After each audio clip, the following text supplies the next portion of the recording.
হতে পারে যে তাহলে যারা শিক্ষক হলেন, পড়াশোনা করলেন এত কষ্ট করে, তাহলে তারা কি দোষ করলেন? তারাও যদি বেসিক স্যালারি যদি সবার সমান হয়, এখানেই আসে পার্থক্যটা। আগেই বলেছিলাম যে এখানে কোনো কাজকে ছোট বড় করে দেখা হয় না। প্রত্যেকটা কাজের সমান মর্যাদা এবং সমান সম্মান রয়েছে। সেই জন্য এখানে প্রতিটা কাজের জন্য আলাদা উদ্বিগ্নিং অর্থাৎ শিক্ষা ব্যবস্থা রয়েছে। আপনার যদি এডুকেশন অথবা উদ্বিগ্নিং সেই কাজের জন্য না থাকে, তাহলে কিন্তু আপনি বর্তমান পরিস্থিতিতে আপনি কিন্তু কোনো জায়গায় চাকরি পাবেন না। ফর এক্সাম্পল, আমি যেটা বলছিলাম যে আমি যদি স্কুলের ক্ষেত্রেই দেখি, যেহেতু আমি একাডেমিকের সাথে ভীষণভাবে রিলেটেড, সেই জন্য যদি আমি স্কুলের ক্ষেত্রেই দেখি, স্কুলের ক্ষেত্রে যারা মিড ডে মিল রান্না করেন, যাদেরকে শোক বলা হয়, যারা কিচেন চালায়, যারা শেফ, তাদের কিন্তু গ্রুন্থ অর্থাৎ আমাদের যে ক্লাস 9 অব্দি যে এডুকেশন, সেটাকে বলে গ্রুন্থ লেভেল এডুকেশন। এখানে গ্রুন্থ লেভেল উদ্বিগ্নিং এর পর তাদেরকে কিন্তু যে পড়াশোনাটা করতে হয় সেটা কিন্তু কিচেন রিলেটেড, সেটা কিন্তু শেফ রিলেটেড। তারা যে উদ্বিগ্নিংটা নেয় সেটাকে শোক উদ্বিগ্নিং বলা হয়, কিংবা কি উদ্বিগ্নিং বলা হয় আমি হয়তো প্রপারলি জানি না, কিন্তু তাদেরকে সেই এডুকেশনটা নিতে হয়। মানে কেউ ক্লাস 9 অব্দি পড়ার পর এখানকার বাচ্চারা ডিসাইড করতে পারে যে তারা কি হবে। তারা শিক্ষক হবে, তারা কনস্ট্রাকশনের কাজ করবে, তারা ওয়েল্ডিং এর কাজ করবে, কি তারা হচ্ছে কিচেন শোক হবে, এবং আরো অনেক। তারা ফ্রিজোর মানে যারা চুল কাটে, যারা পার্লারে কাজ করে, যারা চুল কাটে, আমাদের পাতি বাংলা ভাষায় যারা নাপিত বলা হয়, সেই কাজ করবে।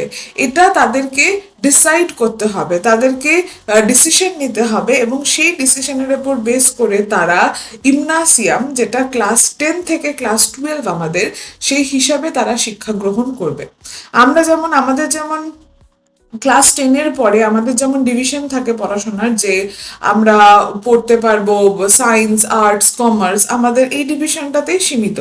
কিন্তু এখানে কিন্তু এই বাকি শিক্ষাগুলোকেও, এই বাকি জিনিসগুলোকেও কিন্তু সমান মূল্যবান এবং সমান গুরুত্ব দিয়ে দেখা হয় বলে প্রতিটা শিক্ষার্থীর সুযোগ আছে যে তারা কি হবে সেটা তারা তাদের এই এটা কম্পালসারি এডুকেশন, ক্লাস 9 অব্দি সবাইকে পড়াশোনা করতেই হবে। তারপরে তারা তাদের যে লাইনটা, তাদের স্ট্রিমটা তারা বেছে নিতে পারে, এবং তারা ঠিক করতে পারে যে তারা কি নিয়ে পড়াশোনা করবে। যার ধরুন ছোটবেলা থেকেই শিক্ষক হওয়ার ইচ্ছা, সে অবশ্যই শিক্ষকতা নিয়ে পড়বে। লারারে উদ্বিল্ডিং বলা হয় এখানে, শিক্ষকদেরকে সুইডিশ ভাষায় সোয়েন্সকাতে লারারে বলা হয়। তারা লারারে উদ্বিল্ডিং নেবে। যারা ফ্রিজোর, যারা চুল কাটবে, যারা নাপিত হবে ভাবছে বড় হয়ে, তারা নাপিতের নাপিতের উদ্বিল্ডিং নেবে, এডুকেশন নেবে। যারা বুশ শোফার মানে বাস ড্রাইভার হওয়ার কথা ভাবছে, কিংবা যারা লাস্ট বিল চালাবে মানে যারা ট্রাক চালাবে, ট্রাক ড্রাইভার হবে, তারা তার উদ্বিল্ডিং নেবে, তারা তার এডুকেশন নেবে। তো প্রতিটা কর্মের জন্য আলাদা আলাদা এডুকেশন আছে, এবং তারা সেই এডুকেশন নিতে পারে, এবং তারা সেই এডুকেশন নেওয়ার পরে কিন্তু তাদের কর্মজীবনে প্রবেশ করতে পারে। যাদের ইচ্ছা হলো পরে গ্রাজুয়েশন করার, তারা করলো। যাদের ইচ্ছা হলো আমরা গ্রাজুয়েশন করে কেন আবার শুধু শুধু সময় নষ্ট করব, তার থেকে আমরা টাকা উপার্জন করব, তারা কাজে ডিরেক্টলি ঢুকে গেল। ওই যে আইনস্টাইনের একটা কথা মনে পড়ে যায়, যে কোনো একটা মাছের যোগ্যতা তার গাছে ওঠার ক্ষমতা দিয়ে তার পরিচয় পাওয়া যায় না। সুতরাং আমরা কি করি, আমরা সবাইকে একই ধাঁচে ঠেলে দেওয়ার চেষ্টা করি। আমরা সবাইকে জোর করি পড়াশোনা করতেই হবে, পড়াশোনা করলেই একমাত্র ভালো হওয়া যায়, কারণ আমাদের সমাজ ব্যবস্থাটাই এরকম, এখানে আমাদের কিছু করার নেই। কিন্তু এখানে কিন্তু মানুষ প্রতিটা কাজকে সমান গুরুত্বপূর্ণ দেয়, এবং এখানে ছেলে মেয়েদের সেই প্রেশারটা নেই যে আমাকে পড়াশোনাই একমাত্র করতে হবে, জীবনে বড় হওয়া কিংবা টাকা উপার্জন করার জন্য পড়াশোনাই করা দরকার। যার পড়াশোনা করতে ইচ্ছা করে না, অনেকের পড়াশোনা করতে ইচ্ছা করে না, তাদের জন্য কিন্তু অনেক রাস্তা খোলা আছে, যে রাস্তাটা তারা বেছে নিতে পারে নিজের জীবনের পথে এগিয়ে নিয়ে যাওয়ার জন্য। এবং বিশ্বাস করুন, সেই রাস্তাটা কিন্তু খুব একটা জটিল নয়। তারা খুব সহজেই যতটা পরিমাণ প্রয়োজন তার থেকে অত্যাধিক পরিমাণ পয়সা তারা উপার্জন করতে পারে। আমার এখনো মনে আছে, আমি আমার একটা ছাত্রকে জিজ্ঞেস করেছিলাম, যখন আমি প্রথম কাজে জয়েন করি, আমি আমার একটা ছাত্রকে জিজ্ঞেস করেছিলাম যে তোমার বড় হয়ে কি হওয়ার স্বপ্ন।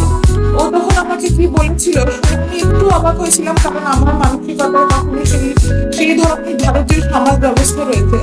ও আমাকে বলেছিল যে আমি বড় হয়ে ট্রাক ড্রাইভার হব।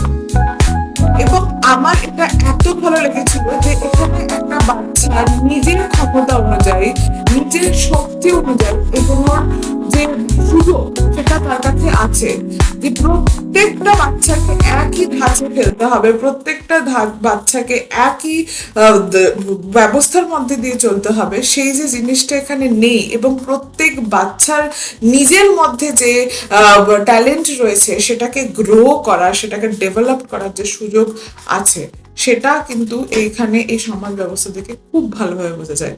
তো এটাই হচ্ছে এখানকার মেন রিজন, যার জন্য এখানে কিন্তু কেউ ছোট বড় নয়, কাউকে খুব একটা বেশি পড়াশোনা করতে হচ্ছে, কম পড়াশোনা করতে হচ্ছে এরকম না। প্রত্যেকে নিজের ইচ্ছা অনুযায়ী পড়াশোনা করছে, এবং তাদের যদি ইচ্ছা থাকে তারা বড় হয়ে ডাক্তার ইঞ্জিনিয়ার হবে, তাহলেই তারা সেই লাইনে পড়াশোনা করছে। তাদের যদি ইচ্ছা না থাকে তাহলেও কোনো অসুবিধা নেই, বাড়ির লোকেরও কোনো অসুবিধা নেই। তাদের যেটা হওয়ার ইচ্ছা তারা সেটা নিয়েই পড়াশোনা করে সেই পথেই তারা চাকরি পেতে পারে। এটা হচ্ছে এই জন্যই এখানে প্রত্যেকটা কাজের যে বেসিক স্যালারি, সেই স্যালারিটা কিন্তু এক, এবং প্রত্যেকটা কাজের সমান গুরুত্ব এবং প্রতিটা কাজের সমান সম্মান এখানে পাওয়া যায়। ভিডিওটা ভালো থাকে লাইক, শেয়ার ও কমেন্ট করে দেবেন, এবং যদি এই বিষয়ে আপনারা আরো কিছু জানতে চান অবশ্যই আমাকে জানাবেন। ধন্যবাদ, নমস্কার।